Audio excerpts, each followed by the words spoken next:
Hello, hello, beautiful soul. How are you doing? Happy Monday. It is so good to see you here in the place to be, as we say.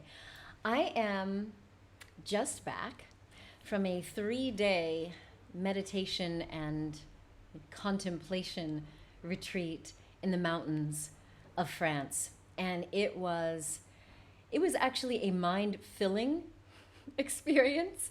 We had this amazing teacher, um, Trinley Rinpoche, who was helping us really dig deep into the Heart Sutra, Sutra du Cœur.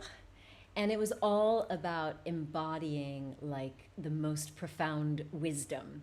And so what was super cool about it, I actually have a video that I'll share with you, um, is it was beautiful because he was actually bringing the translation from the Sanskrit and Tibetan and then into French. And of course, I'm like doing the translation for myself into English. But it was a really deep learning experience. And I love being up in the mountains. If you've been watching me for a while, I've been heading up there a lot this year because I really missed having that experience last year while I was in America for an extended period. So anyway, I'm saying all of that to say it's Monday and I'm fired up. And it's interesting because I am a medical doctor and surgeon, for those of you who didn't know. I don't practice surgery, but I'm trained as such. But I also trained in traditional Chinese medicine. And one of the cool things that I discovered about Chinese medicine is that the way that the Chinese look at our ability to heal is there's this phrase that roughly translates into knowing how. And according to Chinese medicine, they say that our bodies intrinsically know how to return to a state of wholeness, vitality, and well-being.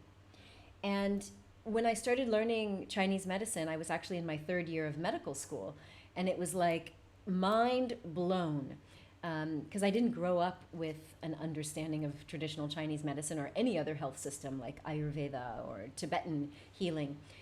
But when I first started understanding that the Chinese had a more holistic approach to looking at health and vitality, it was an eye-opener because I trained at a very highfalutin medical school in America, Washington University School of Medicine in St. Louis, Missouri. And so, there's kind of this bias, or at least there was this bias in America that, if you get into one of these top-rated schools, you're getting the best education. And I definitely feel like I got an incredible education. But when I started studying Chinese medicine and understanding how they approach health and restoring vitality, I was like, I'm only getting a fraction in my traditional medical school. So let me give you an example. So in the traditional Chinese medical system, there's an understanding that energy is flowing through our bodies. And in Chinese medicine, we call the sort of system of circulation, it goes through these meridians or pathways. You can kind of think of it as a superhighway. And these 12 plus 2 other meridians that go down the body, they correspond to particular organs. Some of them are, physical organs like your lung and your heart and your spleen. But they also correspond to things like our spirit gate, for example, things that also relate to emotions. And what's interesting about the Chinese medical system, and as it was being taught to us as medical doctors, when I went to UCLA, I got additional training in primary care and pain management. And the way that it was taught to physicians was to give us this kind of expanded perspective on how we take a history. So when you typically go to a doctor, and depending on what kind of health system you have, you may be getting anywhere from 4 to 8 minutes with that doctor, if you're lucky. And that's unfortunately in the American model Sometimes it's more. But, it's generally a fast-paced thing where you've typically filled out like a health questionnaire, and your doctor comes in with it, kind of looks it over, is looking kind of for red flags, for what might be wrong, or if you're there as a sick person during a sick visit, then it might be that they're specifically looking for what made you ill, right? So in the typical Western system, we are moving pretty quickly through that initial history taking and finding out what's led you to the state of health or ill health that you are. What's up, Shamini? But in the traditional Chinese medical system, we are actually looking at a biopsychosocial environmental perspective. We're doing a 360-degree kind of look at your health and your well-being, because in the Chinese system, there's an understanding or a knowing that you're not just some bag of symptoms. Your biology impacts your health and well-being all the way down to your DNA. So of course, yeah, we do a family history, but it's also the environment that you're in. Not just is there asbestos or mold, but also, are you working with toxic people? Is it a stressful environment? So the psychological well-being is also accounted for when you're doing a history and finding out what's going on in a person's life according to the traditional Chinese medical system. So this biopsychosocial environmental thing means that we're looking at you as a holistic being, because you are. You're not, even though you might go to see an immunologist and a pediatrician and an endocrinologist, it's very separate when we specialize, but you are one whole being. So, and yes, as Shelley Thomas, one of our functional medicine coaches, says, we have unfortunately compartmentalized our health as almost being exclusively focused on our physiology to the exclusion of our spiritual and emotional needs. Yes. And so that's what I learned early on in my career. So, for example, when I, as a Western doctor, not today, but way back then, sat down with someone who had irritable bowel disease. For anyone who's never heard of IBD, it's not a pretty picture. Most people with irritable bowel find themselves either alternating between constipation and diarrhea, lots of pain, gas, bloating, and sometimes some insensitivities to certain foods, or certain foods just set them off. And when, 20 years ago when I became a doctor, the medical literature, there wasn't like much to it. There was kind of a hint that stress could aggravate it and certain foods could aggravate it, but there was no sense of like what caused it. There was no like definitive, oh, it's caused by this gene or this exposure to a food or this infection, right? And what is interesting in the Chinese medical system is I started to recognize patterns that people with things like irritable bowel, chronic fatigue, fibromyalgia, migraines, allergies, and asthma. I was starting to see these patterns that if they got stressed, their body showed it, including their skin with eczema and psoriasis and all of that. And so, okay, that's not really revolutionary. Like, a lot of people know that when you're stressed, it leads to flare-ups of chronic conditions. But now, 20 years later in my career as a physician, there's a whole lot of data. The clinical studies are now showing us that that stress that causes an acute flare-up, we get it. Maybe you go on vacation. Maybe you had a breakdown and you burnt out and you actually went off and stopped working for a while, and so your health got better. But what we now know is that the effects of that stress, particularly toxic stress, can alter your genes, your brain, your endocrine system, meaning the endocrine, which is the glands that send out hormones, which is linked to our neurology or our brains and our nerves. I really need to turn off this fan because it is just like, I'm not trying to have like a Hollywood hair moment over here. I'll be right back. Hilarious, right? Yeah.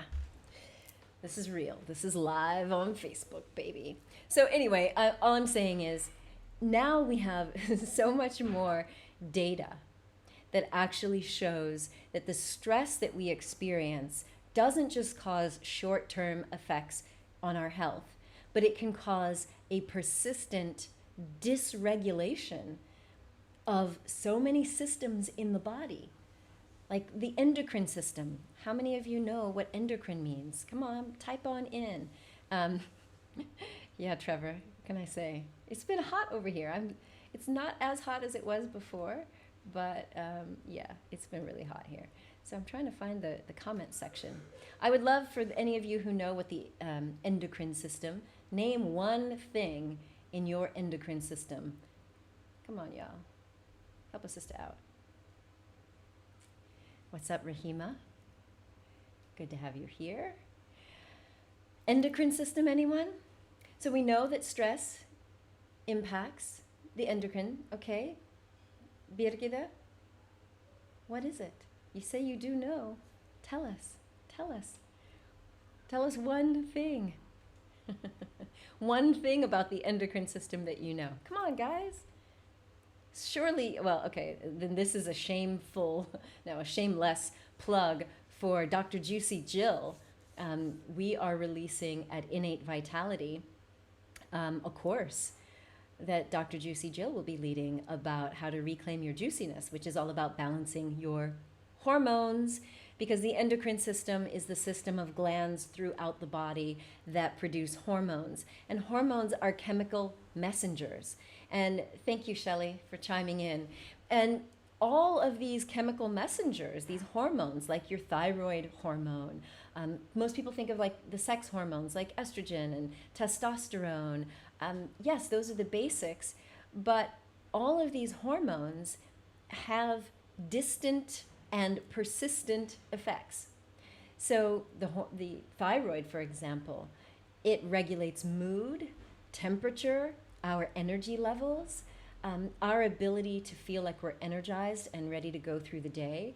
When the thyroid is too low, if you have a hypoactive, an underactive thyroid, then in addition to feeling tired, you might actually feel depressed, breakage of hair, skin, nails, like all of those things that normally keep us like jazzed up and, in the words of Juicy Jill, juicy, which my daughter says I should never ever say, but whatever. These hormones are what keep our body and our tissues active, healthy, and yes, juicy. So imagine then that the stress that you experience here, whether it's dealing with traffic on a day-to-day basis or raising a teenager who's now making faces at me because I said juicy, or maybe it's you have the chronic stress of taking care of an aging parent. Like my dear sister is taking care of my mother who has advanced Alzheimer's. These stressors we know are going to impact us in the moment, but did you know that they can actually cause a dysregulation of even all the way down to your genes? And then, if you consider that you may have experienced some sort of trauma, or what they call an ACE, ACE, an adverse childhood experience, and that's not just big traumas like, you witnessed somebody getting shot or you were physically or sexually or emotionally abused. We're also talking about things like when children are moved a lot, moving from schools or different cities. If you had a parent who was ill, if there was alcoholism in the home, these kinds of stressful experiences early in life can create a sort of toxic load that impact our brain, our endocrine system, our overall emotional regulation system, and all of that can actually lead to long-term problems. So much so that clinical studies have shown that people who have a lot of these adverse childhood experiences have a shortened life by like 12 years. So they're ending up with autoimmune conditions, with obesity, with diabetes, with heart disease. And so I'm only bringing this up because so many of the coaches and healers and therapists and other light workers that are in my network are working with people who have experienced some sort of trauma in their past. And while I promote and recommend that you go down the pathway of seeing a therapist, like studies have shown, the earlier you see a therapist, especially if you have a child who's experienced some sort of traumatic event, including being teased or bullied or having a new sibling come into the household that might have taken more energy or time away from the parents, the sooner that they get to speak to a therapist, the better. Because the thing about our brains is that they are incredibly plastic, meaning they are malleable, they are changeable. And so even if we've experienced some sort of, insult that has impacted our brain and changed its chemistry and wiring in that short period of time that stress response is active, we can still recover from it. But children, as their brains are growing and developing, they're more susceptible to parts of their brain being damaged for the long haul. And I hesitate to use the word permanently because we know now that our brains are plastic. So this is where, kind of the work that I do with running therapy workshops and retreats around the world and writing books, is that when we start to reparent, or as our beautiful Jungian psychotherapist, Ofkia, says, if we can reparent and do some healing of that inner child, we can impact our present and our future. Because if you didn't get an opportunity to process whatever pain, drama, or trauma you experienced as a child, or even as a teenager or young adult, that inner child is still experiencing the stress of that, which means that the brain is still impacted by that. And we know now that for children who experience traumatic experiences that they didn't process, like normally what happens if someone teases you, or you get bad grades, or you have to move and you go to a whole new neighborhood and it's very hard to fit in, ideally you would have a parent, a caregiver, a coach, an older sibling that can hug you, hold you, and tell you it's going to be okay. We literally need a compassionate figure to hug and nurture us, to create that oxytocin bond. Oxytocin is another one of those hormones that gets released, and it makes us feel safe and secure, so that even though that experience is still scary or it hurts, the act of having that bonding experience can help the brain get back to normal. And so again, when I talk about Chinese medicine, and that phrase that, again, loosely translates to knowing how, what we mean is that the body can adapt to stress. The body knows how to return to a state of wholeness and balance and well-being. We have an innate vitality code that allows us to, if we get knocked around by the storms of life, we can still return and be standing and whole. And in order for that to happen adequately, we need to build up a certain amount of resilience. And one of the best ways that we can help children and our adult selves to heal is by practicing compassion. And so we know that when children don't have a compassionate caregiver, if their traumatic experience happens early enough in life, there are parts of the brain that allow us normally to soothe and calm ourselves down and be nice to ourselves, that there's a compassionate brain track. It doesn't get developed if you're under constant stress or the threat of abuse as a child. So there was some fascinating work. I talk about it in my book, I Love You, Me. There was fascinating work done by a British psychotherapist, and they did brain studies to recognize that parts of our brain that help us calm down and be present for ourselves, if they don't develop, we constantly feel like there's a threat. And when we constantly feel like there's a threat, that's when cortisol, that stress hormone, is active. And it creates a whole cascade of other hormones that kick in. And that would be fine if we only had to deal with that stress for a short period of time and then it washed away. But when stress is ongoing, or you haven't processed it to tell your brain it's okay, it's over, or maybe it's not over, I have to go back to school tomorrow, but at least I've got my big brother or my auntie or my parent who's going to be there with me through this. If we don't have that compassionate processing, we may never get that stress response turned off. And what the data is showing is that these long-range effects of toxic stress impact our health and well-being into adulthood. And so one of the things that,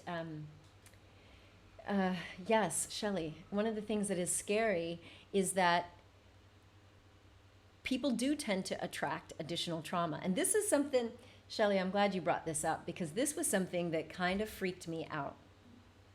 Early on in my medical career, I happened to meet a woman at our wellness center in the Washington, D.C. area. And as we were talking about the stress that she was undergoing, when she was stressed, she got insomnia and she had eczema on her body that just broke out like crazy. And so at our wellness center, we were doing acupuncture to help the body's energy systems get back into balance. She was also doing psychotherapy with my mom. Sorry, Dr. P, as she was called. And then she was working with me on some other cognitive behavioral type stuff. And it was interesting because I remember putting in her acupuncture needles one day, and she said to me, like, I'm really grateful that I'm doing these sessions with your mom because I haven't been able to understand why these traumas keep happening. And this was a woman who unfortunately experienced sexual assault. It happened to her at university, and then it happened to her again as an adult working in Washington, D.C. And as I was just listening to her, she said, it's weird. It's like, why would that happen a second time in my life? And, I'm just being compassionate, putting in her needles. And then she said, she just stopped. And she said, wait a minute. And I was thinking maybe she had an answer for me. And she was like, oh my God, I completely blocked out of my mind that this happened when I was a child. And I was like, wait, what? Like, how is it that she's walking around with like a target on her head? And so this idea that you're talking about, Shelley, like from a medical standpoint, I can't point you to some clinical study or some data that explains how is it that someone who's experienced a type of trauma would end up experiencing and re-experiencing the same type of trauma. And I'm not even going to get into that in today's video because we don't have the time. I know many of the people in our community could probably speak on that. But it is a little weird, right? Like, it's weird to think that we might be attracting more of that. And, there are some people who say that it may be because we're unconsciously attracted to people like from our childhood, caregivers, because there's unfinished business. Like, for example, if you look at the work of Harville Hendrix, who wrote the book Getting the Love You Need or the Love You Want, and Giving the Love They Need. He also wrote a book for parents, wonderful work. But in his work about relationships and how we sometimes are attracted to people who embody the positive and negative characteristics of our caregivers, both male and female. So in Harville's terms, he says that we create an imago, an image. And Ofkia, I know you could talk about this in Jungian psychology terms, because there is this imago, oh, this imago Dei, or Dei, whatever the Latin is. But like, for example, many of us have an image of what God is in our head. Well, according to Harville Hendricks, he says that we all, as young people, create unconsciously an image of the ideal caregiver. And yes, Mona, it's as if we are unconsciously wired. And so it's as if something happened in childhood and we experienced a wounding, or there's some unresolved challenges with a parent, for example, the way he describes it is we will unconsciously be drawn to someone who has those exact characteristics, so that we could finally get that approval, or finally, resolve whatever that childhood wound was, which is pretty striking, because the therapists and psychotherapists that I've talked to since kind of say, yeah, they've seen this pattern over and over again, that we are unconsciously drawn to things. And okay, so what does this have to do with you and your potential challenges with allergies or autoimmune conditions? Well, it's an invitation for you to just explore and investigate and look to see if maybe, just maybe, there could be some unresolved, unprocessed drama or trauma that you need to look at, so that you can finally start healing and rewiring the brain. Because again, the good news is we do have this thing called neuroplasticity. We know now that all the way up to the end of your life, 8th or 9th decade of life, you can still rewire and reshape your brain. So even if that stress response early in your life, or even just a few years ago, was constantly on and creating these new grooves in your brain that were creating either unhealthy behaviors, or you were getting super triggered by the littlest things, we know now that if we go and we process those experiences through a number of different ways, and we know now that if we put in positive experiences through meditation, through journal writing, through being in community with safe people. There's a whole list of things in this book, this workbook here. We know that we can rewire and reshape our brains. So it's about reparenting the inner child if you need that. It's also about calling forth your own compassionate inner cheerleader when you need it. It's about looking at your beliefs and your self-talk, because the story you tell yourself about yourself is still telling the brain how it should respond and react to life.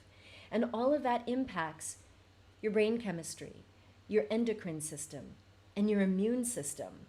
And I can finally, confidently say that the things that I was seeing so early in my medical career that I didn't have a textbook to go and understand. Now again, the Chinese had it all worked out, but I didn't have a way to express this. But now we have so much clinical data that shows from everything from multiple sclerosis to Alzheimer's to allergies and asthma to lupus, all of these conditions have a link in stress or toxic stress and trauma. So I just wanted to bring this to your attention because, for one, at Make Your Mark Global, while we are a publishing and branding agency, all of the books, all of the workshops that we're doing are meant to bring this kind of information, the newer therapies and methodologies that actually help to clear trauma, to help you recover and liberate your authentic self. They're now going to be tested so that we can start documenting what works. So we are calling for authors for a new book of mine, which is called Holistic Healing. And if you want to get in on that book, or you know a therapist or a healer who might have a method for getting past some of these health challenges, either treating the health challenge or dealing with the trauma that may have created it, then check out this link for this holistic healing book. I should just take this off. It's health co-author, I think. Actually, I'm not even sure. Let me take this off the screen. I just copied and pasted that, and I think I got it wrong. What am I doing? Anyway, so look, if you know someone who needs to be in this book, who has a story to share, we'll share the link in the description. If you want to do some of this regression therapy, we are bringing forth some practitioners who do deep memory processing and regression therapy. The beautiful Ofkia Tekens from Holland, you may have seen that I was at her place with her lovely husband Kees just a couple of weeks ago. We are bringing forth now, open to the general public, my life writing course. I'm teaming up with Ofkia to now expand and offer our life writing course, which is about narrative therapy, which is about really getting into understand what needs to be processed, including in your subconscious. And writing therapy is one of the things that works with healing trauma. Doesn't necessarily work all by itself, but for some people, it has been truly transformative.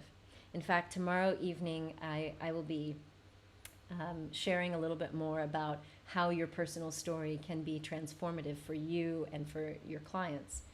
But I just wanted to just give you this insight because it's been coming up as I'm reading some of the stories that are in our resilience book that is coming out in October, as I'm sitting down with other therapists and hearing the stories of transformation that are happening in their patients' lives. I realize that there are people that don't even know this information, and they just go to a doctor and they get a prescription for some kind of steroids or some kind of chemotherapy. And many of those treatments, many of the conventional treatments are just masking. They're like putting a Band-Aid on, and they're not getting down to the root cause.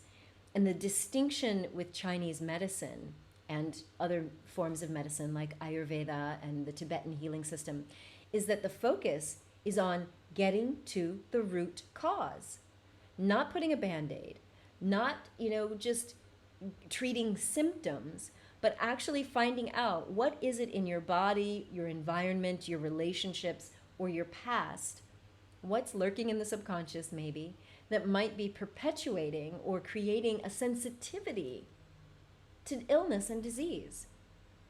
Because that can be changed all the way down to the DNA level. All the way down to the DNA level. So for those of you that think, oh, well, everybody in my family has this disease, so I'm bound to get it, that's not true. The study of epigenetics tells us that whether a gene gets turned on or not is impacted by our environment and our response to the environment. It's not just what is around you, it's your response to it. And so when we talk about building up resistance and resilience, these are things that are within your control, and it can actually impact your immune system, your DNA, and your brain. Empowering stuff, right? So I just want you to have this perspective. So if you happen to be a coach or a healer or a therapist, that you have an enlarged perspective to ask your clients maybe some pointed questions about their personal health history that they may not have shared otherwise because they're not used to it. And if you're a doctor or a therapist, I want you to be mindful that there are a number of ways, like most of us are not trained in psychology or psychotherapy, or digging into past trauma is not comfortable for everyone. So I want you to be aware of the other modalities that work. Because sometimes talk therapy isn't enough. If you're just resting in the brain and this sort of psychological or intellectual review of your life, that's not transformative or healing, which is why, again, we are presenting so many different healers and approaches, and it's why we're also now hosting these workshops. And as of this winter, we will now be testing some of these alternative therapies with brainwave monitoring, with heart math monitoring, and showing what happens when you go through meditation or when you go on a retreat. Like, how does it impact your DNA? These are the things that you will be seeing from us at Innate Vitality and Make Your Mark Global. Super excited about it. The nerd in me is rejoicing and going crazy. I love it. And yes, life stories can be very helpful. And Mona, I can't wait to share your work with the world as well. I'm so, so glad that you're finding this helpful. And Spawn, yes, Minos, Spawn, as we call it, or ankylosing spondylitis, is definitely one of those autoimmune conditions where we see that the body is attacking itself. Like, we know that these things are linked to stress. And so please stay tuned and stay with us so that if you need help, we can start plugging you into the resources and the practitioners that can help. And yes, Qigong and Tai Chi. The type of Qigong that I practice, and I've practiced now since 2011, is called Jineng Qigong. It's a medical Qigong that I'm so grateful that I have now, because it does move energy through the body without the use of needles. It works at a distance, and I have seen personally with my patients, with some of my friends and people at a distance, that moving energy, or qi, can be transformative. So for those of you who are coming here to the French Riviera for some of my retreats, I'm going to be doing Qigong with you. So, my friends, oh my goodness, 36 minutes. I've talked longer than I anticipated. I just wanted to connect with you. If you are interested in the books or any of these upcoming workshops, then just send me a message, and I'll be sure to update this video with a link. So do share this with someone else that you know is struggling with a health challenge, or if it's a practitioner who has a revolutionary way of dealing with these things. We need to know about it, because I want to eliminate the suffering that's going on this planet with people who are just stuck in the regular medical system and not getting the treatment that they need. Okay? All right, my friends, it has been a pleasure to connect with you. And until we meet again, please do remember that you are a gift to the world. So share your presence with passion. Much love.